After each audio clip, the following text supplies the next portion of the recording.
I cannot sit down here and deny the fact that there is some kind of, groundswell of frustration among the youths and among the cross-section of the populace, which is actually the driving force behind what you term as the popularity of Peter Obi and on social media particularly. But I can tell you that everybody, it is natural.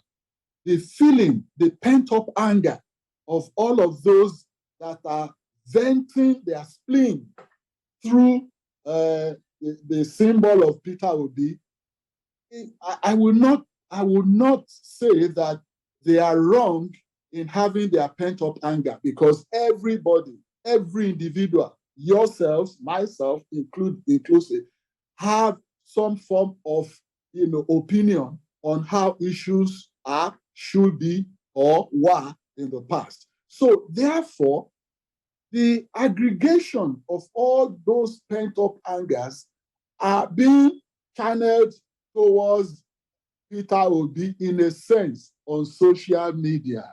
Now, social media is not going to determine the 2023 elections. It has never determined any elections in Nigeria to a large extent, and it's not going to determine 2023 elections, and it's not going to determine our elections until several years down the road. And because the reasons are not far-fetched, you need to just do a critical, cold, rational analysis of the political behavior and the political environment in which we are, the political behavior of our people. Now, all those people who are labeled social media warriors, or who are active on social media and all of that, if you take their population, you will discover that it is not going to sway the larger voters. For instance, how many of our rural dwellers, of our farmers and all of those people are on social media?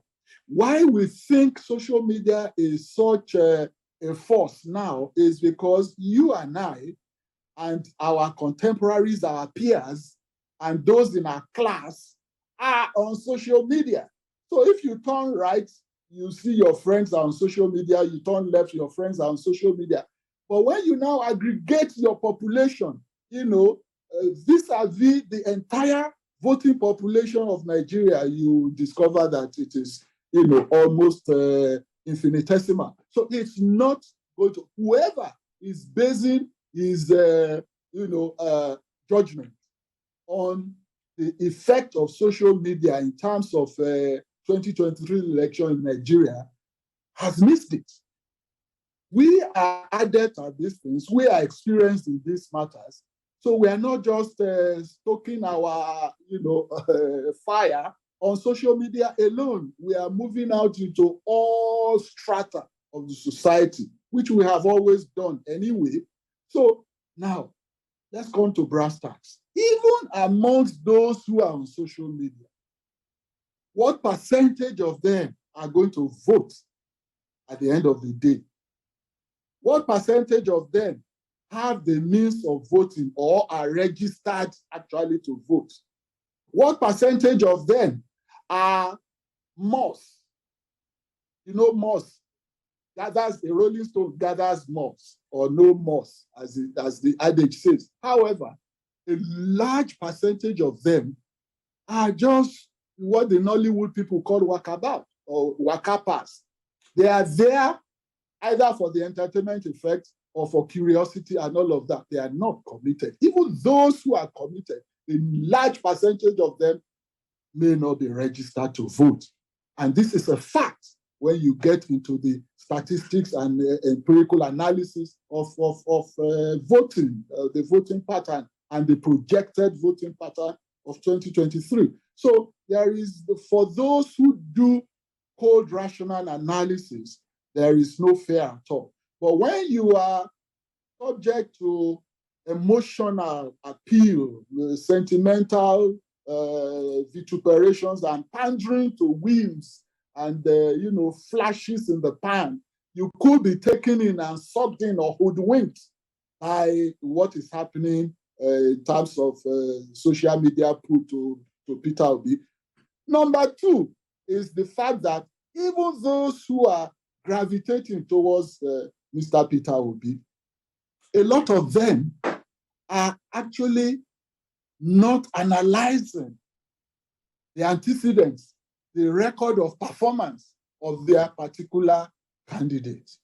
Because if you put the record of performance and antecedents of all the candidates on the table, there is no, Peter Obi will trail far behind. He will, and this is not, labeling him in any way. No, this is not to denigrate him. No, not at all.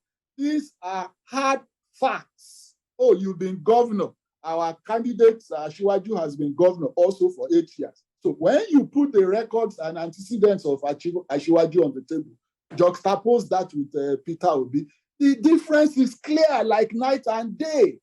There is no basis for comparison. So when these people who are just emotionally or sentimentally attached or gravitating towards Peter Obi are educated, enlightened, and are told to do a rational analysis so that they do not make a mistake of their lifetime, they will discover the difference. They will discover that, oh, this is a fluke and this is substance.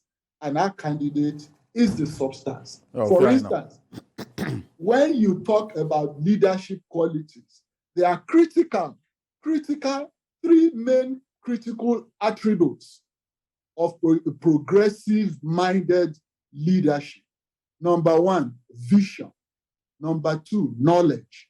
Number three, the will, that is the courage.